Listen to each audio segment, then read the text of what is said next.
Hi everyone, and welcome back to Two Barbarians. I'm Wade. I'm Lee. And it's Masters of the Universe movie year, which means we're probably going to get saturated with all sorts of interesting new products related to the movie. But I guess the first thing that we've seen featuring that new Masters of the Universe logo, well, it's not quite the same as the logo as in the movie trailer, but it's the same font, but it's just white, right? Yeah. And we've got the Mighty Masters. Yeah, right? Masters of the Universe Mighty Masters, and not really based on the movie, more based on the vintage toys. Yeah.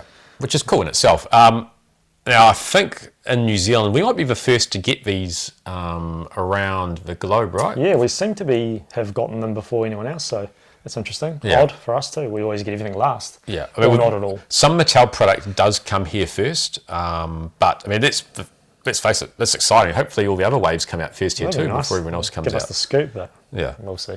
that's cool. So, tell us about the line, Lee. What do you think about it? I only found out about this line last week, and then all of a sudden, Brendan on Instagram posted up that he had seen them, and I was like, "Where'd you find them?" And he said, "I found them at Farmers." So there's a Farmers just up the road from us, so I popped into Farmers on Saturday, unrelated to Master of the Universe actually, but anyway, and the whole display box was there. So it came in a box of eight toys, and it was packed in at 3 He-Man, 3 Skeletor, 1 Man-at-Arms, and 1 Beastman. So. Yeah. So, which I mean, they're 4 key characters, right, from your original card back. If you love Beastman or Man-at-Arms, hopefully you find them, because obviously they're banking on everyone just buying up He-Man and Skeletor. Just like the old days, right? Yeah, it's just like the old days, yeah. Just like the old days, especially when that 2000X cartoon came out. That's all we got, variants, yeah. Yeah, I mean, it was hard to actually get the characters that you wanted because they were all short packed. Yeah. And then this is the whole wave, and I don't know if there's another wave planned. See how it goes. Yeah. So one thing I like about these Wade is that they've got the classic exploding red rock against the blue background. You know, that harkens back to the vintage figures, and that's really playing on that nostalgia that all us 40 plus collectors have for this line. So it's going to catch your eye. You know, you're going to be walking through the toy aisles with the children, and you're like, hang on a minute, is that what I think it is? And but shrunk down. So yeah.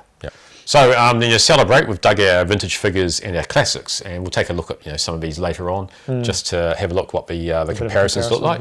Yeah. But first of all, let's start with He-Man. What do you think of the He-Man?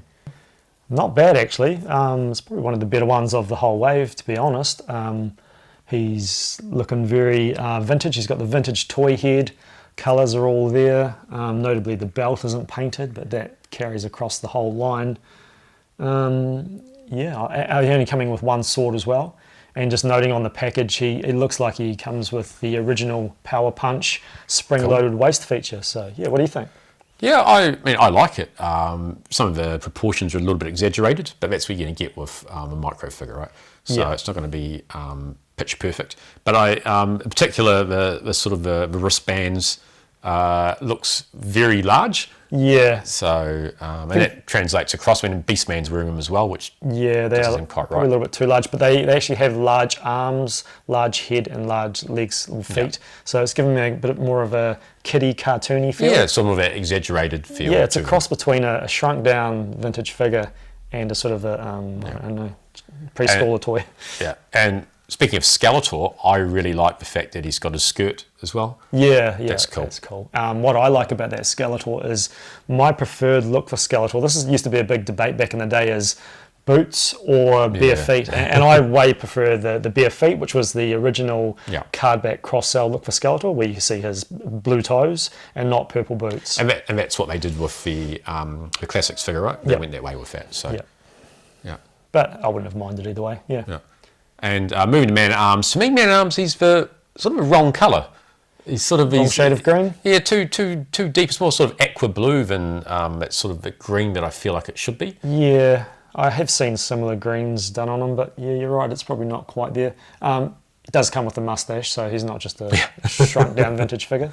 Yeah. But he's got the original. He's pretty much exactly like his vintage figure in that he's got the armour, the arm piece, and the shin brace, whatever it is, and they're all strapped on just like the original. So that's pretty cool. Yeah, that's fun. And Beastman, I know you like Beastman as a figure. As a character, I really like. A little bit disappointed that they've put Skeletor's legs on him. So in the cartoon, he was wearing red boots, but the figure never did. I don't think he needs boots, and he's sort of got Skeletor's shin guards, and He-Man's braces painted in yellow. So on the fence about him. I think he's the weakest of the lot. And I mean, accessory-wise, it's cool they come with some accessories too, right? So Beastman's whip, you're not a huge fan of, are you? No, not really. Not particularly. I would have liked a classic. What was the cord or the thin rope, nylon rope that it came with? I would have preferred that, but anyway, that's what it is. You could fray it like all the other ones that come out. Yeah. But yeah, I mean, what I do like them is that the imagery harkens back to the vintage figures, right? Correct. I mean, they've gone a little bit cheap in terms of arms because they've all got the wristbands a little bit on there. But yeah, I mean, it would have cost probably a lot more. And for the price point, they're not bad, right? So New Zealand, it's $12.99. So that comparatively, that's probably about $7.50 for each one. Right. And not bad. I mean, obviously you got them on a special at Farms, buy one, get one for 50% off. Yeah. So, overall, good deal. Basically you're getting, two figures for $20. Yep. So, that's cheap, right? That's pretty good, yeah. That's pretty good for Not bad. mainline Yeah. things. The only even cheap figures I can think of, mainstream ones, are probably, Origins is pretty cheap, the price point when it was in New Zealand, and then the Playmates Ninja Turtles ones, that's that sort of a cheaper price point too. Yeah. So surprisingly, because the general trend is figures are just getting higher and higher. Anyone that's walked into a toy store and picked up a 3 3/4 Star Wars action figure knows what I'm talking about. Yeah. Yeah, that's right. So do you think we're going to get some vehicles or a castle or anything for them or anything else? Who knows? I think that's a little bit ambitious. And I think although it's a movie year and they're obviously going to pump a ton of money into promotional stuff and merch, I don't think this line will be that popular for vehicles.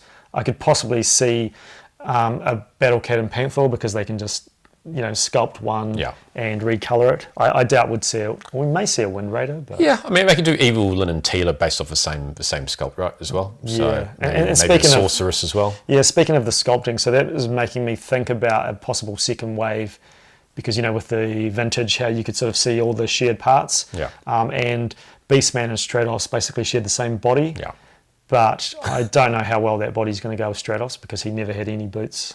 Yeah. Oh, no, he does have red boots in Filmation, so who knows, we'll see. I mean, but full kudos to Mattel for actually, they could have just done these really bare bones, but they've gone to the length of actually having Man-at-Arms armour, the details, which are great. We've got Skeletor's skirt, they've gone to the, Iron He-Man's cross looks really good as well. Yeah. So, and with paint, so, I've seen worse paint on much more expensive figures than that. Yeah, so they look great, and to be honest, they are missing a few paint apps, which would sort of raise them up a notch. But me being me, I could see myself painting in He-Man's belt, or all their belts really, because they all need a little bit of paint, and just maybe upgrading them slightly, but it's not essential. Yeah. So there you go. So this is what we think is probably your first look at the Masters of the Universe Mighty Masters. So it's something that unexpectedly we weren't expecting to get. So no, I think what's so unexpected is, well, one, that they turned up in New Zealand first, but another thing is that they've actually included action features. Yeah. So they're playthings. They're not just sort of adult collector, put it on your shelf like a vinyl or a Funko Pop or something. Like these have been made to be played with. Yeah. Thanks for watching, everyone. Until next time. And just remember, Wade, the battle might be over, but our toy shelves remain legendary. See ya.